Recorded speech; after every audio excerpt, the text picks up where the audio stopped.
So ayun guys, we are back to our YouTube unboxing. Tawag ko na pa rito guys is unboxing. Unboxing tayo ngayon.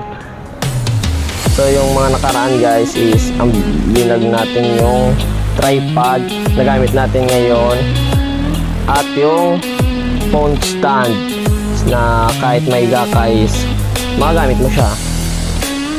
So yun guys, unboxing tayo nitong sa aking pagpo-photographer sa kasalan. Ngayon na lang ito yung ikakabit ko guys sa shoulder bag, not shoulder, sa bewang pala siya guys, bewang. Sorry for misunderstanding. Ito na siya guys, unboxing natin. Unboxing tayo ngayon.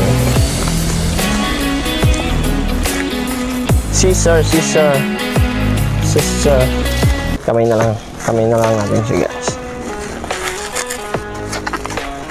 So yun, ito na siya ang ating in-order sa Shopee. Ito na siya. Uy, all good siya guys. Oh, marami siyang ang packaging niya is maganda. So itapon na natin siya. So yun, ito na siya guys. Oh, ilalagay sa baywang. Pag yung hindi mo gamitin yung camera, sa shoulder mo siya pwedeng ilagay siya guys. Ito siya. So yan, unboxing tayo. Unboxing. So ito na siya guys. Malaki siya guys. Good for DSLR siya. Good for DSLR. Ito siya. Yeah.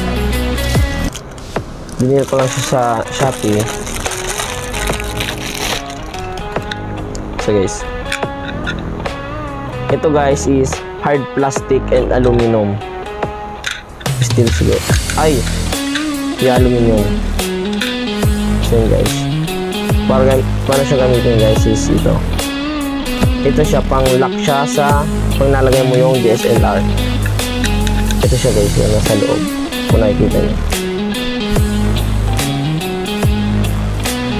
Ito pang open, pag in-up mo siya, pag down, lock siya, lock, open, tapos pwede mo siyang matanggal. Ito guys, yung nilalagay sa DSLR or type na DSLR. So yun guys, ito guys. Tatry natin siya sa aking PowerShot na camera. So yun guys, ito siya. Hard plastic na nilalagay siya sa belt sa may baywang, sa belt. Doon siya nilalagay para hindi siya makapulog yung DSLR. Bless na to guys sa paghawak ng DSLR kasi may na siya. Hindi ka nahawak, yung yuyuko ka, yung DSLR mahulog siya. Ay, bless na siya. Well, once na yuyuko ka, nakalagay ito sa iyong camera, ilalagay nyo lang siya, kunyari ito nakalagay sa bewang nyo, pwede nyo siyang ilagay. Kasi pwede na kayo yung na hindi na gagasgasan yung inyong DSLR. Yan, try natin. So yun guys, ito na yung ating camera na pagtatryan natin, yung ating Canon S520 HS na PowerShot, not DSLR.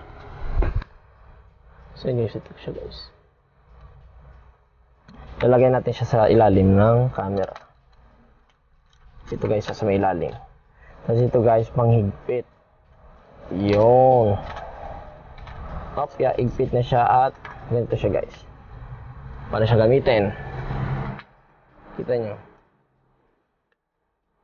Ito siya guys. Yun. Baliktad. Yun, ganito siya guys. Pag nakakabit na siya. Tapos lock nyo. Para safety siya. Di na siya matanggal. So, tatry natin siya sa ating baywang dito guys. Sa may natin. Tatry natin kung maganda nga bang, kung goods nga ba siyang gamitin. So, try natin. Bali guys, ang yun nga natin sa may pangitas na camera is ating phone lang. At ito mga guys yung ating biniling stand. Ginamit ko siya pang vlog. So, guys, nag-vlog siya. Yun.